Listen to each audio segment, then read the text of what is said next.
Do you expect you traded like wrong person. I'm not the GM.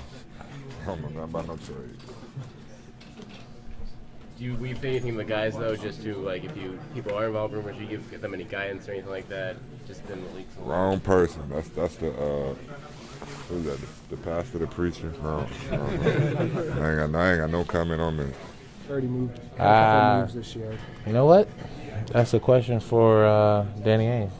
I don't know. We'll see. There are rumors for a reason. It's he say, she say. I don't know. You know what? Second year. Name wasn't involved really last year, so you're asking the wrong person. I mean, I think you guys are more in touch with what's going on than we are, so, you know, I'll look and see what you guys are writing later. So, we're going to open up the tweet bag here for part 2 of the Garden Report. We got your questions. We'll start with probably one of the biggest Celtics fans out there. Might say biggest.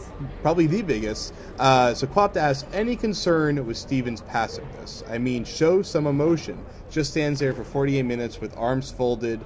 Thanks. You're welcome. Thanks. Thank you. I mean, you hate emotion, right? You're the perfect guy for this. I'm not against emotion per se. I don't know. I don't have any problems. What am I feeling right now? I don't have any problems with Brad Stevens and his demeanor on the sidelines. I don't think that's really what wins and loses games is, showing emotion, yelling at players. I think that the players like playing for Brad Stevens because he's the kind of guy who will, be laid back and not get in their faces and yell at them when they make a mistake.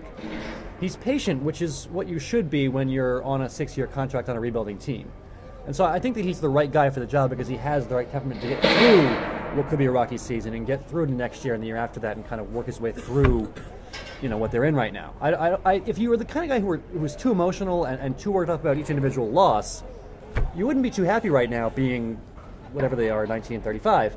I think, being emotionless really helps him in this situation because it's been a pretty rough season. You don't want to show too much emotion through that.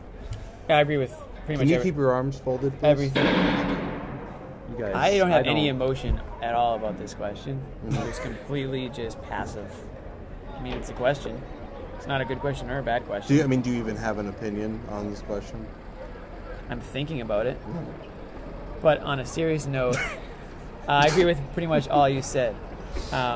If Brad Stevens was an emotional guy, he would be in a padded room right now in a mental institution. In a straitjacket. Yeah, very folded. His arms still folded. His That's arms great. would still be folded, and he would. He'd feel very comfortable right at home. I think it's part of what makes him a good coach. I think it's probably part of the reason why Danny Ainge hired him is because he was like, listen, it's probably going to be frustrating for a year, maybe 2.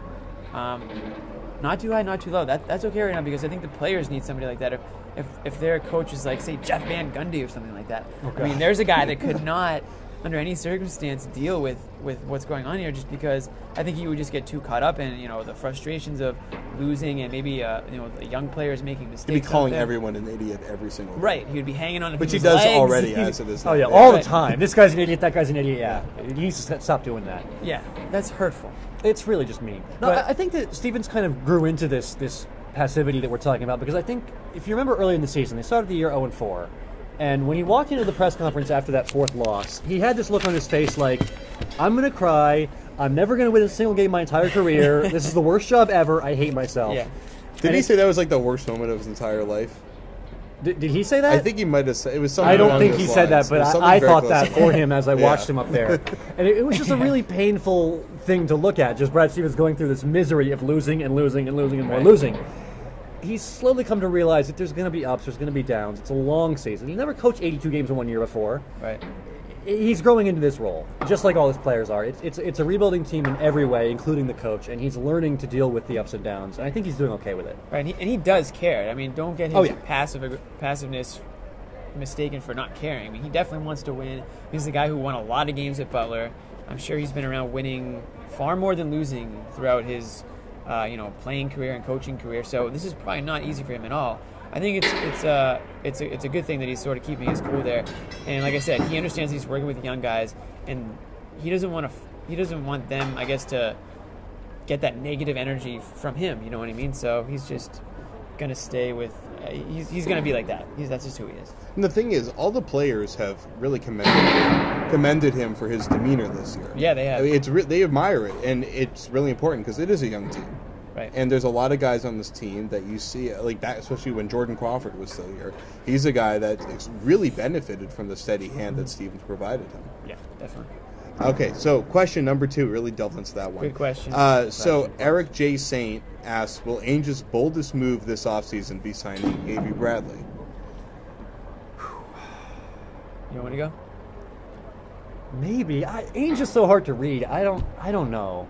Well, whether he signs him or doesn't sign him, that's a pretty bold move, right? I mean, either way, whatever way you go there, that's probably one of the biggest decisions. Yeah, it's going to cost him, $8 million. That's a pretty bold move. Yeah, it is. It's going to cost him about $8 million for a guy who just cannot stay healthy. I mean, it's simple as that.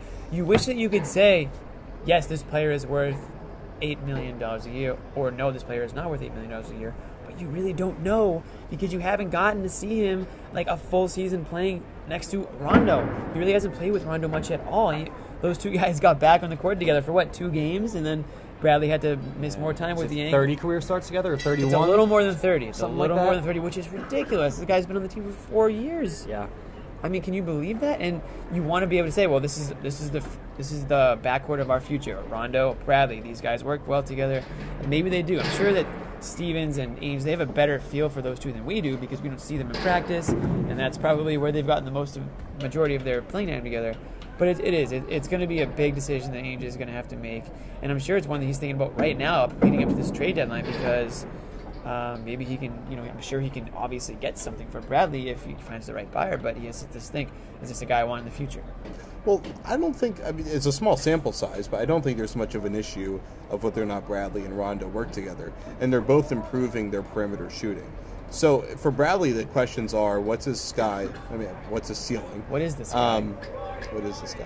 What is his ceiling? I mean, I think right now this year he's been playing like an $8 million player. So if that's his figure on the market, and remembering he's a restricted free agent, so there could be a team baiting with a $10 million a year offer just to push the Celtics to match.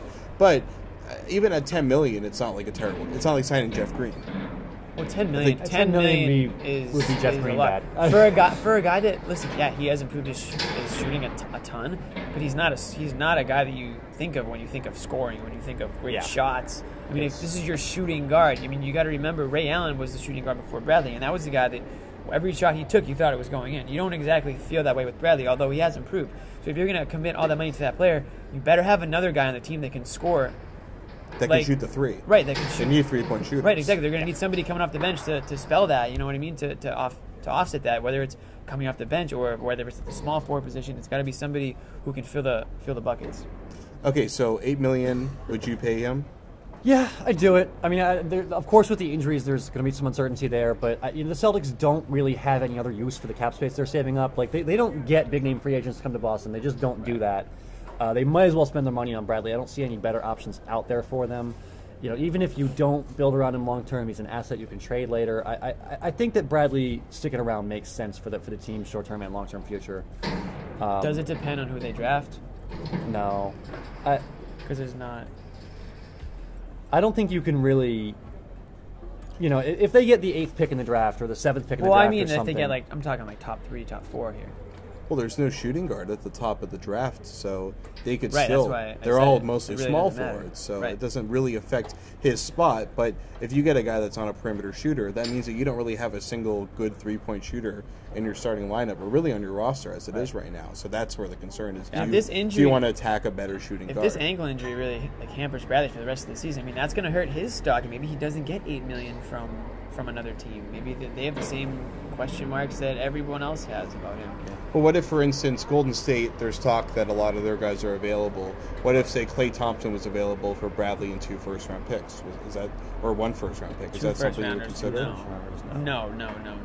1 first-rounder? Or just 1 first-rounder. If you could trade up to get Klay Thompson. What year? Oh, 2017. I would consider it, but I wouldn't. But yeah, there's. I mean, look, with Klay Thompson Bradley, is a great shooter. I mean, obviously one of the best 3-point shooters in the NBA. Defensively, he's nowhere near what Bradley is. So you're giving up something to get something. So I don't know if you would part with a first rounder. We know how much Ainge values his first round pick. So that's I don't think the Warriors would do that either.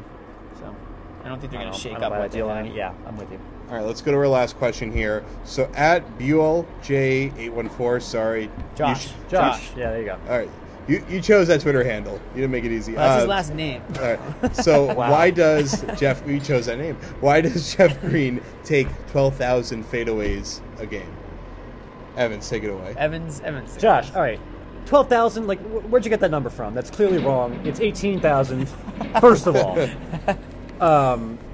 Look, it's easy to rag on Jeff Green and say he takes too many ugly fadeaways, and Lord knows I do it, and you guys do a little bit too. Like, it's obvious. But it's not Jeff Green's fault. I mean, like, the way this offense is functioning right now, there's nobody capable of creating their own shot. Like, Rondo will do it if he's desperate to. Olynyk will do it on occasion. Solinger could score this back to the basket in certain matchups, but there's nobody who is reliable, go-to every single time, a guy that can score. So Jeff Green takes a few creative liberties. I don't think that's really on him as an individual. It's really just the team lacking any kind of more cohesive offensive structure. And, you know, Green is a guy that can get a shot off, and it'll sometimes go in, kind of, sort of, I guess. I don't know. I don't fault him too much.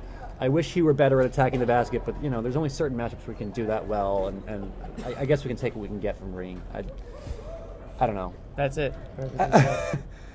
That's all? All right. Well, I tried. I like it. We'll do part 3. Finally, what you've been waiting for, the Olympics of the Celtics locker room. We'll find out what players want to do what in the Olympic Games. This is the Garden Report on Celtics blog and CLNS Radio.